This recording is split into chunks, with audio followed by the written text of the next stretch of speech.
বিকালে ছাদে বসে বসে এই রকম আমের আচার খেতে কী যে ভালো লাগে। চলুন দেখে নিন আমের আচারটা আমি কিভাবে বানিয়েছিলাম। ভীষণ সহজভাবে বানিয়েছি।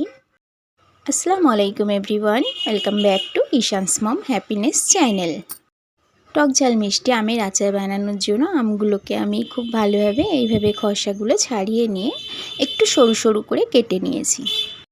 দেখেই বুঝতে পারছেন আমি কিভাবে কেটেছি, একটু সরু সরু কেটেছি। তো এগুলোকে পানির মধ্যে আমি 15 মিনিট একটু ঢাকা দিয়ে ভিজিয়ে রাখবো। এতে আমের যে একটা কষ্টা ভাব থাকে এটা কেটে যাবে আর একটু টকটাও কমে যাবে। ওইদিকে ভিজিয়ে রেখেছিলাম আর এদিকে ওভেনের মধ্যে আমি একটু পানি বসিয়ে রেখেছিলাম। তো পানিটা খুব ভালোভাবে গরম হয়ে গেছে।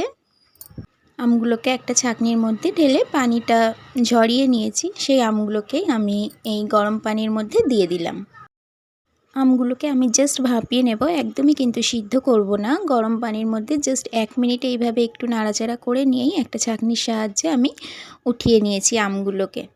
একটা ছাঁকনির মধ্যেই উঠিয়েছি যাতে এক্সট্রা পানি থাকলে সেটাও ঝরে যায়। এরপর আমটা গরম থাকা অবস্থাতেই আমি চিনিটা দিয়ে দেব। টক ঝাল মিষ্টি এই আচারটাতে আমি মিষ্টির পরিমাণটা বেশি রাখবো, তারপর টক, তারপর ঝাল। আপনারা যে যেরকম পরিমাণে করবেন সেই পরিমাণেই সবগুলোকে মিশিয়ে নেবেন।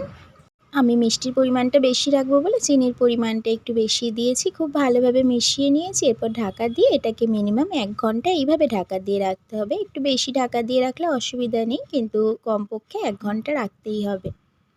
1 ঘন্টা রেখেছিলাম, সেই কারণে দেখুন চিনিটা মেল্ট হয়ে কতটা পানি বেরিয়েছে।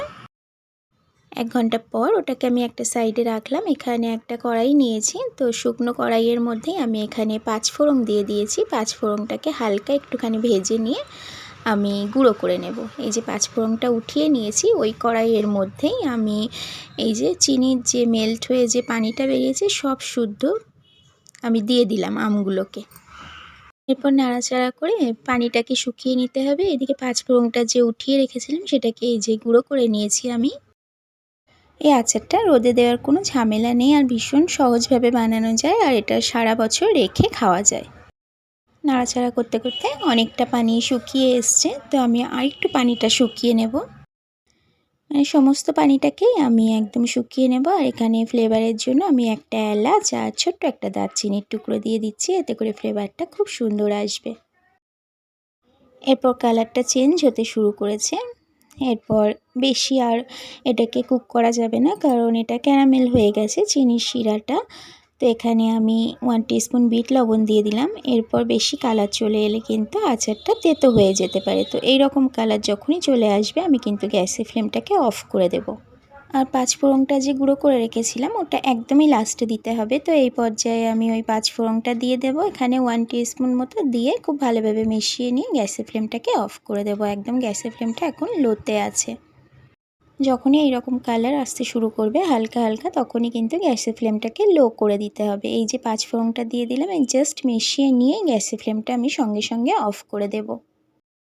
এটা এখন এরকম দেখতে লাগছে, এটা ঠান্ডা হয়ে যাওয়ার পর একদম সেট হয়ে যাবে আর এটা অন্যরকম দেখতে হয়ে যাবে। তো গ্যাসের ফ্লেম আমি অফ করে দিয়েছি। উপর থেকে একটু ঝালের জন্য আমি চিলি ফ্লেক্স দিয়ে দিলাম। আপনারা শুকনো লঙ্কাটাকে ভেজেও দিতে পারেন। এরপর এটাকে আমি ঢাকা দিয়ে রাখবো 50 থেকে 60 মিনিট বা 1 ঘন্টাও রাখতে পারেন।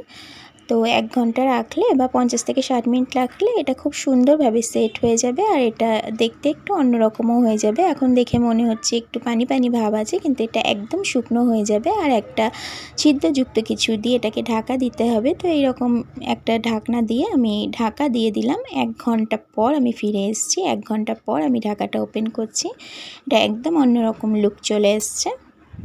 আর এটা কিন্তু 1 ঘন্টা পর কড়াইয়ের গায়ে এরকম একটু আটকে আটকেই যাবে। আর যেহেতু চিনির পরিমাণটা আমি একটু বেশি দিয়েছি, চিনির পরিমাণটা একটু কম থাকলে এটা চিটপিট ভাবটা আর একটু কম আসবে। তো এই যে কতটা ইয়ামি দেখতে হয়েছে, দেখেই বুঝতে পাচ্ছেন। টক ঝাল মিষ্টি আমের ঝুড়ি আচারটা একদমই রেডি হয়ে গেছে। কোনো রকম ঝামেলা নেই রোদে টোদে দেওয়ার।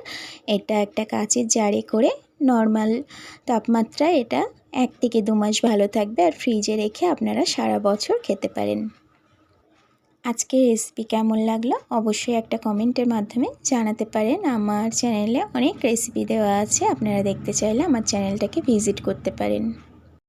এখন তো প্রচুর আমের সিজন চলছে, কাঁচা আমের সিজন। তো আমি এখন বেশ কয়েকটা ভিডিও কাঁচা আমের রেসিপি শেয়ার করব। আমার নেক্সট ভিডিও আমি দারুণ সুন্দর একটা আমের রেসিপি শেয়ার করতে চলেছি। আপনারা আমার নেক্সট ভিডিওটা দেখতে চাইলে আমার চ্যানেলটাকে সাবস্ক্রাইব করে রেখে পাশে থাকা বেল আইকনটা প্রেস করে রাখতে পারেন। এতে করে ভিডিও আপলোডের সাথে সাথে আপনার কাছে নোটিফিকেশান পৌঁছে যাবে। আমার নেক্সট ভিডিওটা কিন্তু একদমই মিস করবেন না, খুব সুন্দর একটা ভিডিও আসতে চলেছে। আমি সপ্তাহে 3 দিন ভিডিও দিই, শুক্র, রবি আর মঙ্গলবার। তো আজ মঙ্গলবার, তো আমার নেক্সট ভিডিও আসবে শুক্রবার।